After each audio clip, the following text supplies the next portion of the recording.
Olá, pessoal. Começa aqui o programa Biografias, um espaço de desenvolvimento pessoal, profissional, onde as histórias são compartilhadas para que você aprenda com elas, possa se inspirar, motivar e, principalmente, né, perceber que histórias vencedoras exigem muito de nós. Comprometimento, conhecimento, criatividade, enfim. Então, o Biografia está aqui para levar, né, esse espaço a você e que, com ele, você possa crescer pessoal e profissionalmente. Mas você também sabe, né, que nós temos a preocupação, às vezes a veia jornalística, ela sempre está ali pronta, né, para atuar. Nós estamos vivendo, infelizmente, um período, né, que vivemos um que ninguém gostaria de viver, que foi a pandemia, agora, então, nessa sequência, né, ainda durante a pandemia, esse conflito entre Rússia e Ucrânia.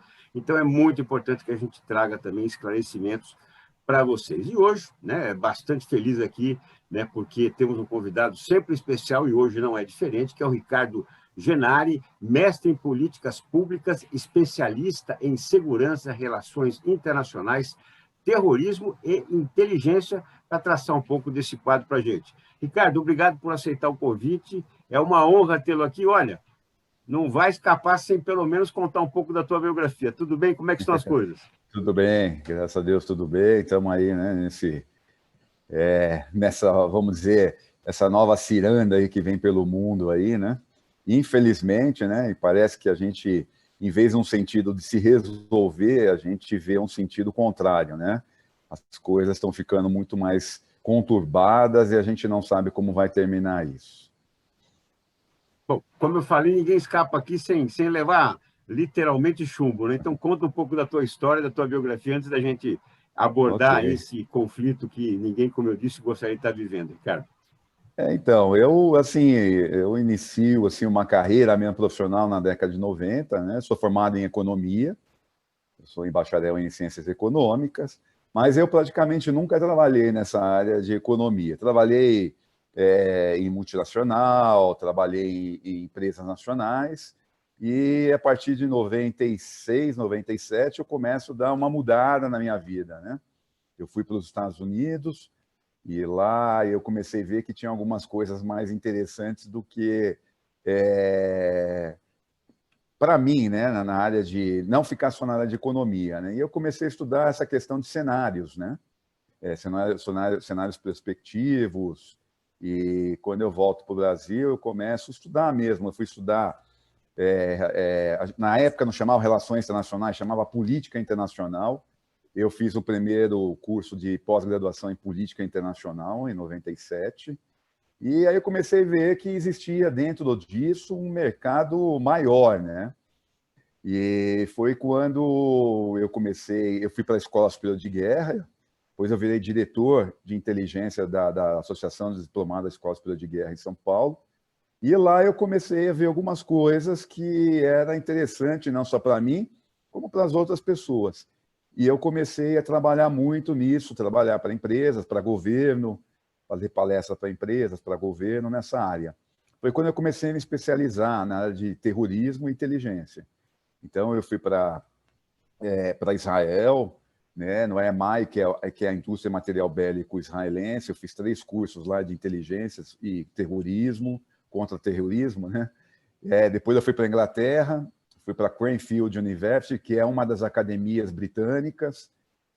Fui fazer 2 cursos eu fiz na área de contra-inteligência e contra-terrorismo para negócios. Porque as pessoas acham que o terrorismo não tem nada a ver com o negócio, tem tudo a ver.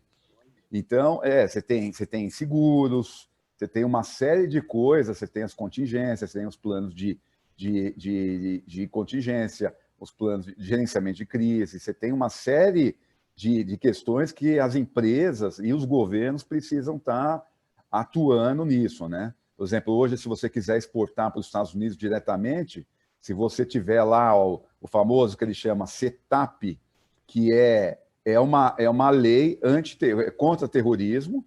Se você tiver aqui no Brasil todos os mecanismos na sua empresa, você exporta diretamente para os Estados Unidos sem muita burocracia, porque você está dentro de toda uma especificação que o próprio governo americano ele faz.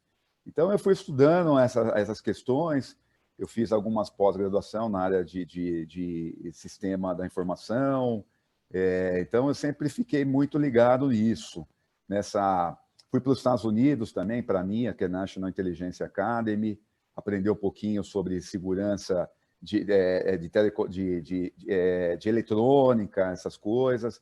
Depois, eu fui em 2009, nós fomos para Nova York, passamos pela polícia de Nova York, vendo como é a metodologia da polícia lá, como é que eles agem. Então, mesmo sendo civil, eu passei por alguns lugares, né, que são difíceis o acesso, mas, graças a Deus, eu consegui. Então, eu me especializei muito nessa área, né? Então, quando você fala, terrorismo, o que tem a ver com o negócio? E aí, depois eu fui dar aula na FIP, na FIA, nessa área, e justamente eu trabalhava muito nessa questão de como as empresas elas precisam estar prontas, porque quando você tem um gerenciamento de crise, ela é imediato, então você tem que ter o plano pronto. Então, eu trabalhei em Brasília, em algumas unidades em Brasília, banco em Brasília. Então, justamente para a gente mostrar que realmente existe hoje não tem ataque terrorista, a gente não sabe o que pode acontecer.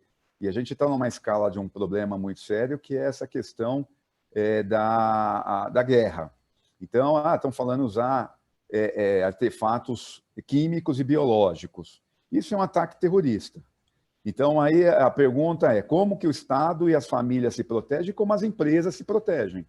Existe todo um aparato que as empresas precisam estar prontas, porque o que vale mais é a imagem. E é igual um acidente aéreo. A primeira coisa quando você tem um acidente aéreo é proteger a imagem da empresa.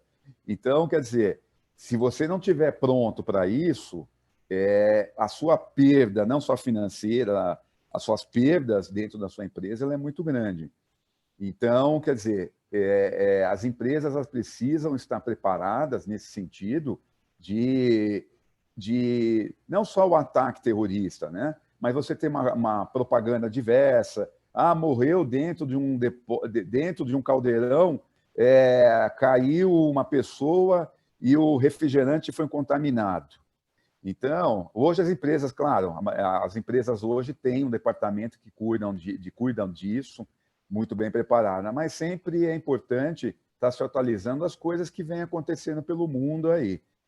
Como a gente estava conversando, relações internacionais hoje ela é fundamental para qualquer empresa. Ela tem que estar sabendo o que está acontecendo. É a mesma coisa, você fala, o gás que sai da Rússia. Se o Putin for lá e fechar, praticamente 50% a Alemanha está sem gás. E nós estamos no inverno lá. E como é que se faz isso?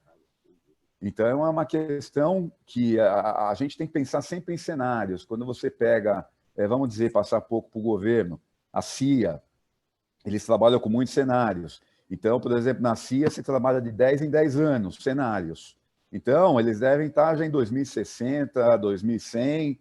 Então, eles vão trabalhando, claro, não é 100% garantido isso, mas assim, você já tem uma linha para onde pode caminhar o mundo. Se o mundo vai chegar a 2100, a gente não sabe ainda. Precisava conversar com alguém que está lá em 2080, pelo menos. Então, isso é muito interessante, né? Então, os bancos fazem muito isso, né?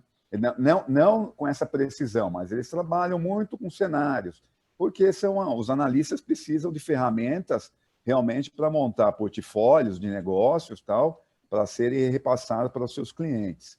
Então, mas eu vejo assim, eu posso até falar como eu tive vários alunos de bancos, a gente via que existe uma miopia, vamos dizer assim, nesse sistema, né, de conhecer só a área financeira. E você tem que conhecer... Hoje a gente tem a questão do meio ambiente, a gente tem toda uma questões sociais, políticas, e isso tem que estar inserido, e agora militar. Então, quer dizer, a gente precisa ter um contexto maior para a gente entender para onde a gente está indo. Então, é um pouquinho do que eu faço aí. Muito bom, muito bom. Olha, primeiro eu vou já trazer aqui um legado da tua história, né? Porque eu também falo muito isso em palestras, né? Que a gente não pode ter medo de mudanças, né? Muitas vezes, né? Porque ali elas abrem portas, você conhece pessoas e principalmente redireciona um caminho que vai te levar, às vezes, à felicidade pessoal e profissional. Então, parabéns, né? Porque eu também me graduei em administração de empresas, né?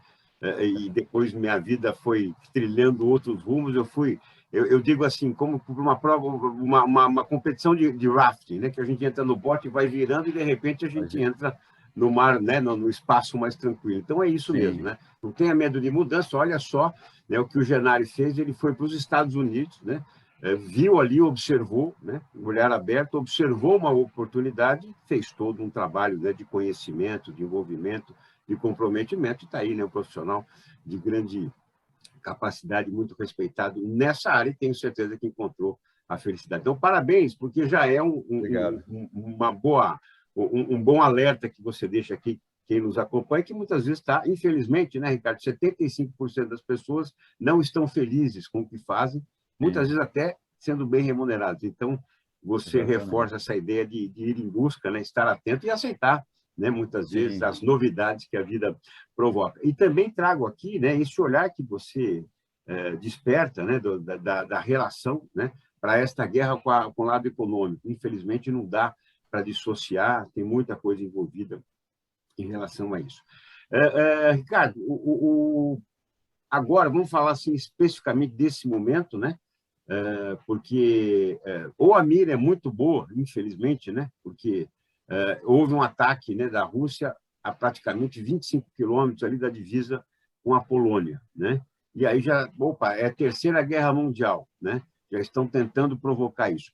É realmente um caminho de Terceira Guerra ou isso não está sendo levado para este lado, pelo menos para a OTAN, aonde, né, está quem poderia entrar e provocar uma Terceira Guerra Mundial? perfeito. Eu acho que é um conjunto de tudo. Então, o que aconteceu ontem na Polônia, 25 quilômetros da Polônia, já é uma demonstração, porque com certeza o governo russo sabe da distância da distância da fronteira da Polônia com a Ucrânia. É a mesma coisa quando teve o ataque de míssil da Coreia do Norte, que passou por cima do Japão. É a mesma coisa.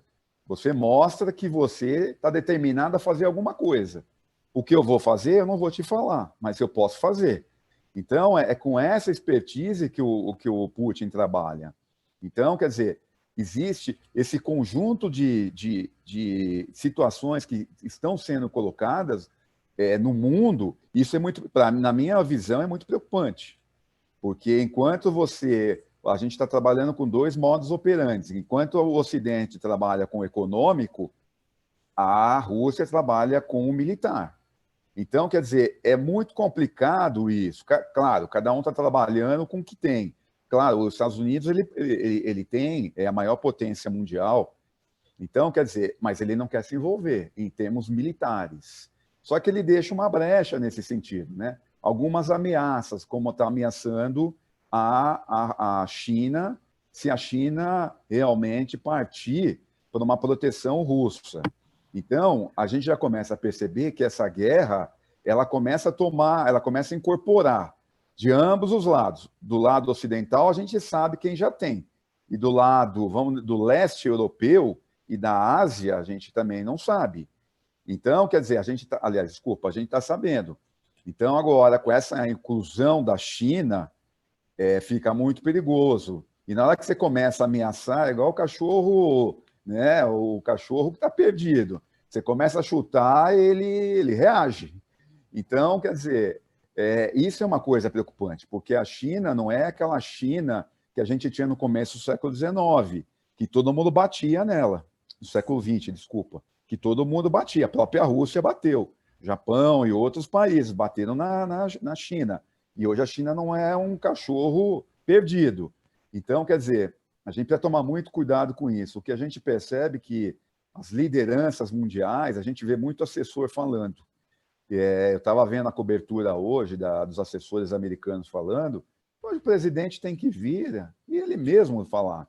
Ele mesmo pegar um avião e tentar sentar com Putin, porque ele é a maior liderança mundial. Então, quer dizer, ele tem que tomar. Não, porque não está na OTAN. Não é questão de OTAN, não é questão de ONU, nada disso. É uma questão, como você mesmo disse, estamos próximos de uma terceira guerra? Provavelmente. Se você colocar isso numa escala de 0 a 100, na minha opinião, hoje a gente estaria em 40%, que é muito. Eu acho que a gente está em 40%, porque o Putin, como a gente estava falando de livros, né, você lê a biografia, eu sempre estudei um pouco ele, porque eu sempre achei um cara diferenciado do que a gente vê no mundo. E tinha o Trump do outro lado também. Então é aquela história, quando você tem dois pensando a mesma coisa, é muito mais fácil você negociar. É muito mais fácil. Você tem dois loucos, eles vão lá e resolvem. Agora, você tem um aqui de um lado e não tem ninguém desse lado. Então, isso fica muito difícil. Então, a gente percebe que eu tenho certeza que o Putin ele jamais vai recuar. Enquanto ele não tiver os objetivos dele estabelecidos, ele não vai recuar. E a outra coisa que a gente vê é que o presidente da Ucrânia, o Levinsky, ele também vem ele agora, como ele dentro da mídia internacional, ele vem crescendo muito, tal. Você percebe que ele também não tem muita vontade de negociar o que o Putin quer. Então fica muito difícil.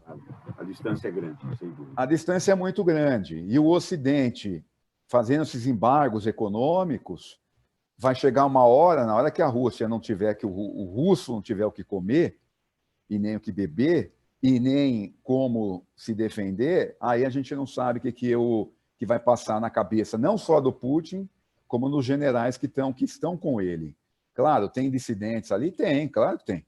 Mas é claro que a agência de inteligência russa está atrás de todo. Ele já reclamou da agência de inteligência russa, porque é um enfrentamento dentro da Ucrânia, a Ucrânia está tendo uma resistência boa, então ele vem reclamando disso, das posições da inteligência russa. Então, quer dizer, ele está bem atento. Então, quer dizer, ele e seus generais, e as pessoas esses grandes milionários que o apoiam, ele tem ainda alguma coisa na manga ainda, e a última dele, infelizmente, seria realmente um conflito de grandes proporções. Não sei se usando armas nucleares, mas ele poderia até usar uma arma de baixo impacto nuclear. Então, eu vejo, é muito preocupante a situação. A gente, quando a mídia, eu fico vendo muito, e isso é uma coisa que eu me preocupo muito com essa questão também, nada contra a mídia, mas a gente precisa tomar um pouco de cuidado na hora que você passa essas informações. Ah, morreu uma mulher grávida, né? Como não tivesse morrido ninguém. Então, quer dizer, isso é muito preocupante, porque é uma guerra. Vai morrer muita gente, está morrendo muita gente. Então, por enquanto, do lado russo ainda não tem, mas é uma guerra. Então, a gente precisa se preocupar com isso, com o global. E colocar realmente, a gente falar, olha, tanto um lado como o outro, eles não querem negociar. Então, o Zelensky, ele está avaliando agora, quem sabe ele vai ganhar até o Prêmio Nobel da Paz. Então, só que assim, ele está deixando o povo dele ali, esses corredores humanitários, eles são importantes? São, mas a grande parte da nação ucraniana está lá dentro ainda. Então, você tem que pensar na nação, não pensar nele. Então, no meu ponto de vista, para você resolver isso, você precisa sentar numa mesa e negociar. Negociar. E cada dia mais o Putin coloca mais barreiras para essa negociação. É aquela história. Eu estava pensando, mais de 50 empresas já saíram de lá. Bom, e se resolver isso? Claro que o Putin vai colocar isso dentro de um pacote. Falar, vem cá, as empresas americanas, as empresas europeias vão voltar para cá? E como vão voltar? Então, é uma preocupação muito grande. O que parece que a gente está se distanciando muito, vamos dizer, da paz. A gente está se distanciando muito por interesses, às vezes, particulares de ambos os lados. Né? A vaidade de um, a vaidade do outro. Então, a gente não está, no meu ponto de vista, a gente não tem, hoje, uma questão muito definida de se tentar uma paz como a gente tinha lá atrás, grandes estadistas, não precisa ir muito longe. O próprio presidente Ronald Reagan, o próprio Bill Clinton, Margaret Thatcher, né, Madeleine Albright, que eram pessoas, até a Angela Merkel. Eu tenho certeza, se ela tivesse aí, porque ela fala russo fluentemente. E era a única autoridade que o Putin respeitava. Era ela. Então, quer dizer, poderia ela ser uma fonte de tentar solucionar esse caso, né? Então, a gente está nesse imbróglio aí, não vejo a resolução disso em 1, 2, 3 semanas. Infelizmente, vai morrer mais gente, a questão vai piorar. E aí vamos rezar bastante e torcer para que, pelo menos, alguém tenha alguma solução para esse acontecimento. Perfeito. A colocação importante que você faz, e realmente, né, esse nacionalismo, né, do presidente Volodymyr Zelensky, ele realmente tem ganho, né, espaço, mas em contrapartida também pode estar fazendo mais vítimas, né, porque o povo vai para as ruas, né, defende o seu espaço, quer ficar na Ucrânia, e nesse momento, talvez, né, nessa situação, ninguém quer que as pessoas saiam de casa, mas sem dúvida alguma elas estão muito expostas a isso. Me chama a atenção também, Ricardo, até para entender um pouco, essas reuniões da ONU, né, onde centenas de pessoas estão ali, né, gastando dinheiro, discutindo, defendendo os seus pontos, mas não há nenhuma atuação da ONU mais efetiva. Ela realmente está impedida disso, né? Ou ela tem condições, né, de tentar entrar numa forma de, pelo menos, encontrar um bom termo de conversa entre os dois presidentes? Você colocou um assunto bem interessante, ainda bem que achei mais uma pessoa que pensa como eu penso, né? Porque assim, a ONU ela não tem poder, né? Ela não tem poder de veto. Quando eu falo poder de veto, ela não tem poder, vamos dizer, político de se resolver alguma coisa. Então, assim, eu acho, na minha opinião, que essas organizações que foram criadas depois da Segunda Guerra Mundial, a gente vê muito aí na questão da pandemia, o OMS, a gente precisa redesenhar todos esses movimentos. A OTAN ela tem força de poder dentro. Mas por quê? Porque tem um interesse muito exclusivo. Né? Ela tem um interesse militar dentro da Europa, ela foi criada justamente para a defesa vamos dizer, da Europa Ocidental contra a Oriental. Então, a gente vê, e a ONU é o que você está falando, o próprio presidente, o ex-presidente Trump, ele falava muito disso, que ele queria rediscutir essas questões de ONU, OMS, e cada dia que eu vejo na televisão, eu fico vendo que tem muito mais organizações. Por que a OMS tem que ser em Genebra? Né? Então, quer dizer, é o que você falou do custo. É um custo muito alto você manter isso. Né? Quantos diplomatas, quantos... Então, você fala, pô, precisa de tudo. Na hora que precisa, como agora, ela não tem influência nenhuma, ela não tem decisão política nenhuma. Então, quer dizer, é uma questão que ela é importante? É importante. Claro que ela é importante. Mas a gente precisa discutir as funções da ONU, pelo menos no meu entender. A gente rever essas discussões da ONU, rever esse custo, porque todos os países que são alinhados à ONU pagam. E qual é o resultado? Qual é a contrapartida disso?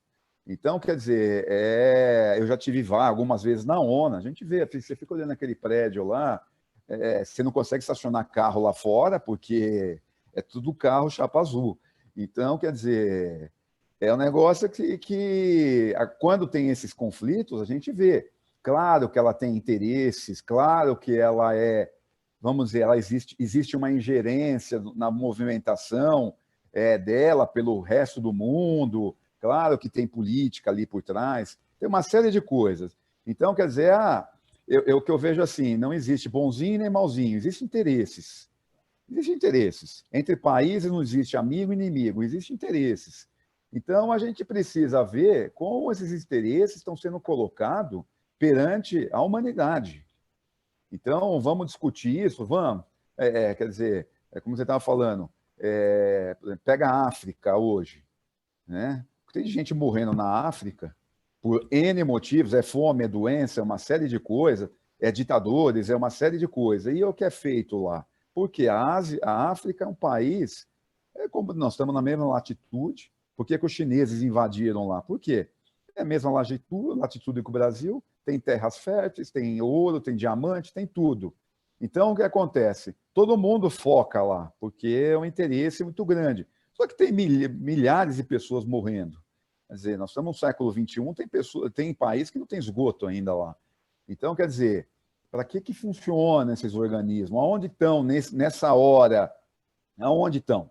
Nova York, Genebra, aí é bonito, né? Para quem conhece os dois, sabe que é bonito. Mas ali em foco mesmo, é importante. A atuação deles, eu acho que é importante. Mas eu acho que está na hora de rediscutir todo esse sistema internacional. Depois desse conflito, eu acho que era interessante as grandes nações. Claro que não vão fazer isso por causa dos interesses que tem por trás. Mas, assim, seria muito interessante se rediscutir toda essa situação. Perfeito. Mais uma vez, se reforça também esse olhar econômico, né? Trazendo um pouco da África, que também muita gente morreu lá ainda por falta de vacina, né? Uma área que menos se vacinou em função, né, da dificuldade de condições financeiras, mas realmente, como você disse, né, com solo rico, com essa parte toda, enfim. Então, os fatores econômicos que você citou no início sempre estão aí, né, sob os olhares aí das grandes potências. Eu acompanhei uma entrevista tua, Ricardo, onde me chamou muita atenção que você disse que assim é uma guerra psicológica e militar. Então, o que é que você quis expressar com isso? Por exemplo, esses países podem estar usando fake news para tentar jogar uma pressão maior, né? Por exemplo, a Ucrânia contra a Rússia e vice-versa. Explica um pouquinho dessa terminologia. Então, quando eu falo uma guerra psicológica, são vários sentidos. Um primeiro sentido é um sentido de comunicações mesmo, a mídia, né? Que esses países eles usam desinformação, propaganda diversa. Então, toda essa situação ela é conveniente, vamos dizer assim, para ambos os lados. Então, como eu acabei de falar, olha, está acontecendo isso, invadiram o território, não sei o quê, morreram. Aí você vai ver fake news. Ah, estão usando arma química, é fake news. Só que hoje a informação ela é instantânea. Então, ela afeta diretamente a humanidade. Ela não afeta, não é como era no passado, que demorava um mês, demorava um dia para você saber que Pearl Harbor foi atacado. Então, quer dizer, isso é muito prejudicial. Então, a primeiro lugar, essa guerra de informações ela é péssima. Não para um lado, nem para outro lado, para todo mundo, para toda a humanidade. Porque a gente não sabe com quem a gente...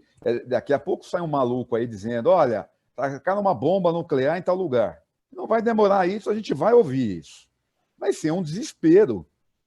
Então, a gente precisa tomar muito cuidado, a imprensa ela precisa filtrar muito bem o que está acontecendo realmente para que realmente não se crie um pânico mundial.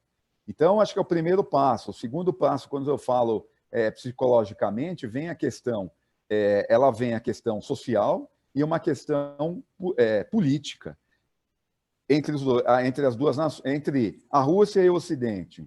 Então, é aquilo que a gente está esquecendo. Por que a Rússia está invadindo a Ucrânia? Bom, o principal motivo é que a Rússia não quer a OTAN dentro da Ucrânia. Ponto. Então, hoje já não é mais ponto, é vírgula. Aí vem, não, agora eu quero que a Ucrânia se renda, a Ucrânia quer fazer um acordo, dividir a Ucrânia em dois. Então, começam essas questões que a gente não vê mais o fim. Só que dentro dos países, as pessoas estão sofrendo e as pessoas vão reagir. Na hora que não tiver, nem na Ucrânia e nem na Rússia, as pessoas não estão comendo, porque está saindo 2 milhões de pessoas. A Ucrânia tem quase 50 milhões de habitantes. Então, quer dizer, tem 48 milhões de pessoas lá dentro. Então, quer dizer, isso é muito prejudicial. E essa guerra de imagem, eu sou melhor que você, não está levando a nada isso. Então, quem está sofrendo mesmo é o povo. E o povo vai chegar uma hora e falar, vem cá, chega disso. Dos dois lados, chega disso. E aí o que a gente pode ter? Uma convulsão social dentro dos dois países. Isso pode ser o adversário do Putin, Ricardo? Pode. Ele tem inimigos dentro da Rússia, ele sabe disso. Ele tem inimigos. O povo então, nas ruas, isso pode ser o maior adversário do russo? Pode, porque o tempo vai determinar isso. É aquilo. O povo russo, como o ucraniano, eles são irmãos. Eles sempre viveram a vida histórica desses países, viveram em conflitos, a vida inteira deles viveram em conflitos. Eles sabem, os mais velhos sabem, vamos dizer, eles estão mais preparados para isso. Os mais novos não, é o que a gente vê. Quando tem uma saída da população, são os novos. Os mais velhos estão lá ainda, porque eles já conhecem um pouco, eles já passaram guerras lá. Passou uma Segunda Guerra Mundial, que não foi fácil. Então, isso eles vão até um certo limite. Quando chegar na segunda fase, que não tiver comida, não tiver água, aí a questão é diferente. Aí pode ter uma insurgência dentro. Aí é matança. Porque o Putin vai colocar o exército, a polícia, aí é matança. Porque, então, a gente tem que evitar que isso aconteça. Talvez alguns países estejam trabalhando com isso, esperando, vai fazendo um embargo econômico, deixando chegar lá na frente. E na hora que chegar o povo sair na rua, e aí por falta de comida, morrer de fome, essas coisas todas, que a gente já viu na história da Rússia, aí a gente vai ver o que vai acontecer. Aí eu acho não, essa palavra achômetro, eu tenho um cenário que o próprio presidente Putin saia com medidas mais duras, não só contra a Ucrânia, mas contra o Ocidente. Você vê, ele já sobrevoou o espaço aéreo da Suécia. Ele já atacou a 25 quilômetros da fronteira com a Polônia. Ele está abrindo vamos dizer, esse corredor humanitário está ajudando muito ele, porque ele está tendo acesso, ele tem a Crimeia ali, mas ele está tendo acesso ao mar, que ele precisa. Então, você vê que ele está abrindo várias frentes. Ele está tomando a Ucrânia, você percebe que cada dia ele está chegando em Kiev, de vários frontes, vamos dizer.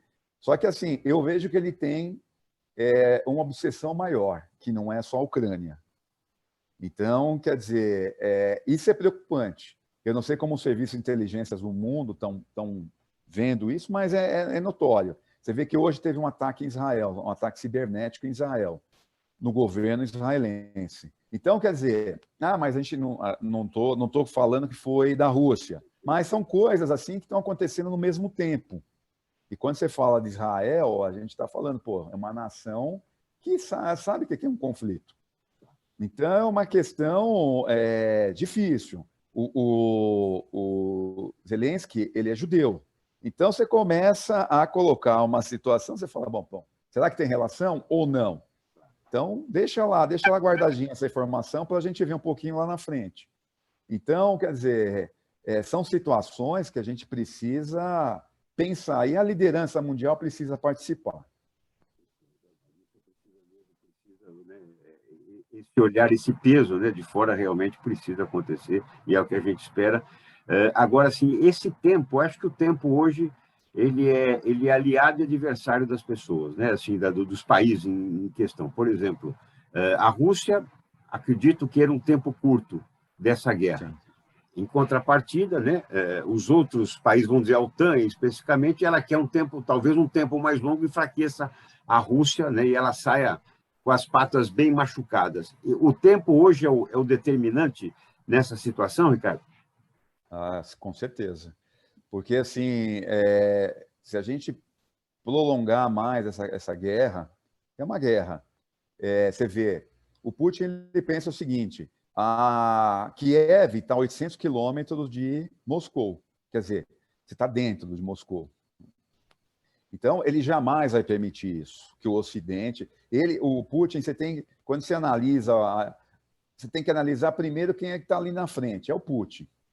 Né? Ele vamos dizer, é o CEO da guerra, entre aspas.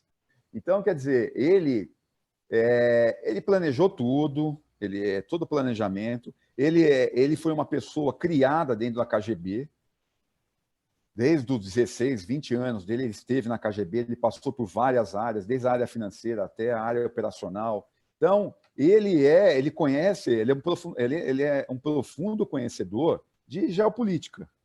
Ele conhece geopolítica. E ele conhece guerra. Então, quer dizer, conflitos, ele conhece. A gente vê o que a Rússia fez aí nos últimos anos em vários países e com várias pessoas. Então, isso não acontece de um dia para a noite. Isso é uma questão que ele preparou essa invasão. Porém, ele sabe, ele tem várias fases que ele está indo para frente. A primeira fase foi uma fase de entrar, ele achava que ia ser fácil, ter uma resistência boa, com a ajuda dos aliados, com material bélico. Bom, ele está indo para uma segunda fase, que é uma fase que ele vai usar material militar muito mais potente. É o que a gente está vendo. E junto com a guerra cibernética. Na hora que ele conseguir desligar todo o sistema da região ali, ficar sem gás, ficar sem luz, ficar sem água, ficar sem nada, a gente não sabe o que vai acontecer. Então, ele vem pelas etapas. Ele, na minha opinião, já está numa segunda etapa. E ele vem testando não só a Ucrânia, como os países aliados. A OTAN, ele não vai sair de lá enquanto não desistirem dessa questão da OTAN dentro da Ucrânia. Por quê? Há anos atrás, acho que era o presidente Bush, foi a primeira tentativa de colocar aquele escudo, não sei se vocês lembram, aquele escudo de mísseis na Polônia, que era uma defesa de barreiras contra a Rússia. E foi uma briga, isso foi até o governo do presidente Obama, que eles não conseguiram colocar. Por quê? Falou, não, aqui você não vai colocar mísseis.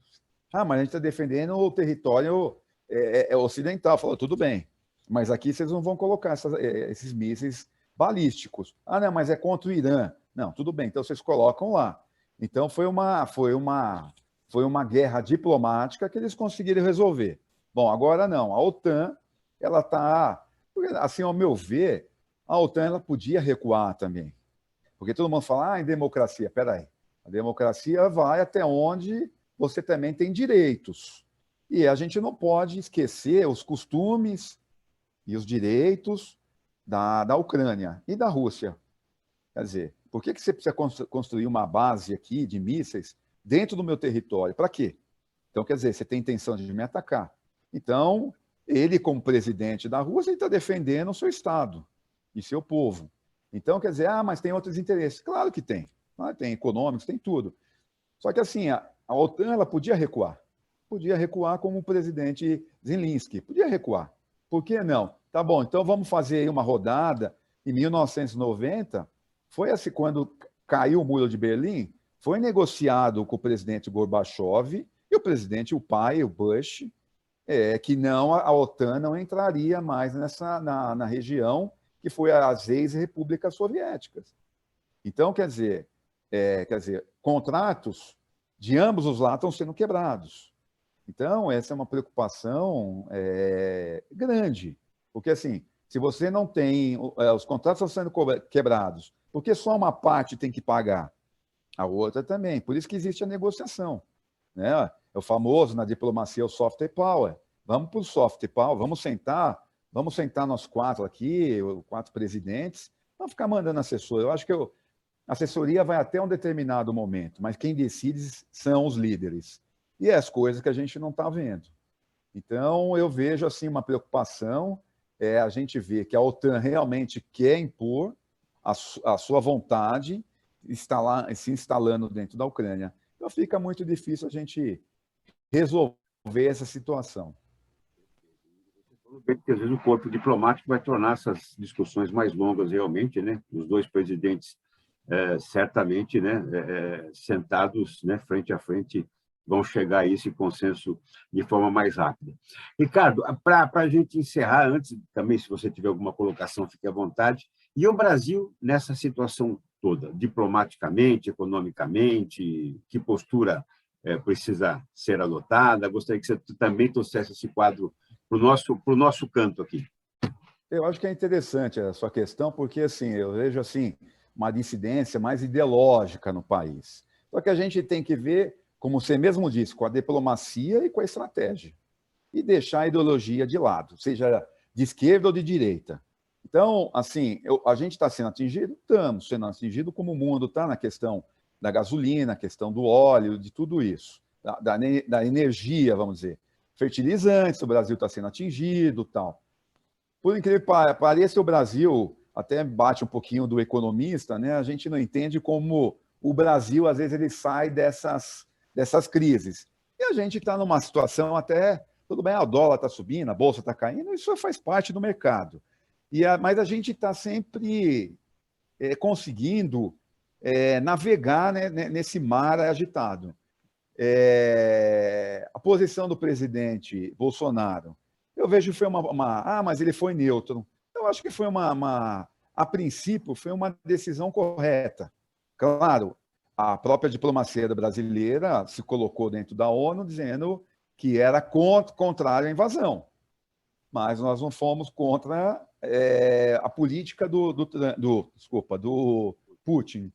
Então, quer dizer, essa neutralidade, a gente, no meu ponto de vista, ela é até favorável ao Brasil nesse momento, né? Claro que os aliados, nós somos o maior parceiro dos americanos na América Latina. E claro que tem uma pressão do governo americano sobre o brasileiro para a gente... o Brasil está no Conselho de Segurança, então pressiona o Brasil está dentro da diplomacia, está colocando as suas questões lá dentro, e eu acho que está sendo bem apropriada as nossas colocações dentro da ONU, então, e dentro do mundo, porque a gente não sabe quando vai terminar isso. Então, é aquela história, a corda sempre estoura para o mais fraco. Então, quer dizer, a gente não sabe o que vai acontecer. Pode acontecer da manhã ter um resultado positivo, acabar essa guerra, e aí, como é que fica? Os países que foram contrários. Porque você pode ter certeza que na hora que eles resolverem esse problema, a própria Rússia e a China vão olhar para países que foram contrários a eles. E com sanções inversas, né, Ricardo? Sanções exatamente. Exatamente. Então, essas sanções inversas, a gente precisa... E o posicionamento, na minha opinião, do Brasil, ela foi correta. Vamos ficar na neutralidade, vamos ser contrário à invasão, mas a gente não está nem com A e nem com B, né? Então, quer dizer, a própria Carta da ONU fala que quando um aliado for atingido, todos os aliados serão chamados. Por enquanto, nenhum aliado foi, a Ucrânia ainda não faz parte da OTAN, né? E ela como aliado, né? Na Carta da ONU era os aliados. Então, é uma questão, o Brasil se posiciona, na minha opinião, bem, né? Mas foi em cima do muro? Pode até ser. Mas eu acho que para o Brasil é bom tá de fora, porque a gente não sabe o que pode vir pela frente aí. Então, como você mesmo disse, eu estava vendo o presidente Putin dizendo, a gente pode começar a rearmar Cuba e Venezuela. Então, quer dizer, é o que ele falou, por que a OTAN pode entrar aqui, eu não posso colocar uma bateria de mísseis no México? Então, quer dizer, são essas questões, porque essa guerra, mesmo acabando, ela não vai parar aí. Ela não vai parar aí. Essa guerra ela vai continuar uma guerra comercial com outros países, ela não vai acabar de uma noite para o dia. Então, e depois que se cessar isso, eu acho que a gente parte para uma questão, não uma guerra fria, mas a gente vai ter conflitos localizados entre o Ocidente e o leste europeu, porque vai deixar marcas.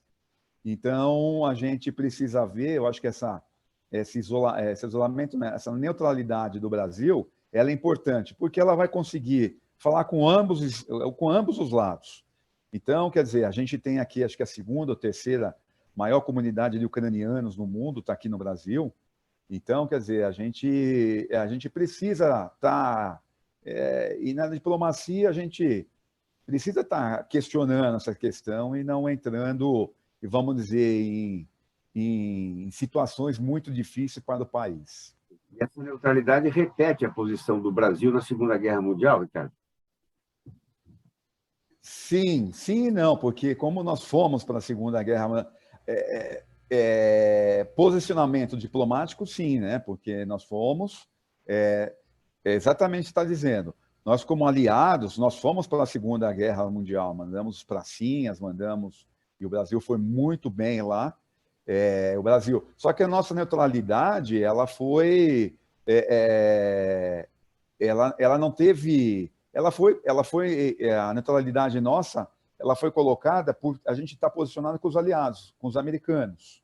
Só que tem vários relatos que o próprio, tanto Getúlio Vargas como os outros, não só presidentes, a própria igreja, ela se manifestava no sentido também de ficar neutro na posição dos nazistas, né? Então o Brasil ficou ali em cima do muro, né? Ficou no samba, né? Fomos para lá, mas ao mesmo tempo nós fomos mais para defender do que atacar, né? Então o próprio posicionamento americano nesse sentido, né? Então, assim, exatamente você falou, eu acho que essa associação é bem interessante. Foi exatamente, não exatamente, mas foi similar, Segunda Guerra, com o que o Brasil está se posicionando agora. E isso é interessante a gente manter, tanto é que a gente tinha grandes embaixadores, né? Oswaldo Aranha, a gente tinha vários embaixadores que mesmo na guerra e pós-guerra se manifestaram no sentido de se resolver a questão mundial na diplomacia, não na guerra. Esse tem sido o discurso mesmo. Muito bem. Ricardo Genari, mestre em políticas públicas, especialista em segurança, relações internacionais, terrorismo e inteligência. Obrigado pela tua participação, Ricardo. Eu gostaria que você, nesse encerramento, deixasse uma mensagem aqui para quem nos acompanha. Eu acho que a minha mensagem assim seria no sentido da humanidade, acho que ficar mais atenta a tudo que está acontecendo no mundo, né? A gente fica muito alinhado ao capital, ao dinheiro. Claro que isso é importante, é importantíssimo, mas assim, eu acho que a vida ela é muito mais importante. Então a gente precisa estar discutindo essas situações, tentando realinhar o que a gente está vendo, a gente melhorar as condições da humanidade em todos os sentidos, porque a guerra, a história é cíclica. A história é cíclica. Você pegar lá 10 mil anos antes de Cristo, você traz algumas situações que nós estamos vivenciando agora, pandemias, tudo. Então, quer dizer, a gente precisa estar mais olhando para a humanidade no sentido da gente melhorar as nossas condições. Eu acho que não é demagogia isso, mas é uma vivência aí que a gente vai vendo aí, passando por muitos lugares que eu já passei. Então, assim, é uma coisa que assim, a gente conversa bastante sobre isso, da melhoria da humanidade. Acho que é o recado que eu poderia deixar. O resto a gente consegue. Com certeza, e que ela seja constante. Muito obrigado, exatamente, Ricardo Genari, e agradecemos a você também, que acompanhou aqui o programa Biografias, com os esclarecimentos, né, com essa clareza de raciocínio que o Ricardo Genari trouxe. Obrigado pela sua companhia, inscreva-se no canal, compartilhe os nossos programas e até a próxima edição do programa Biografias. Tchau, pessoal!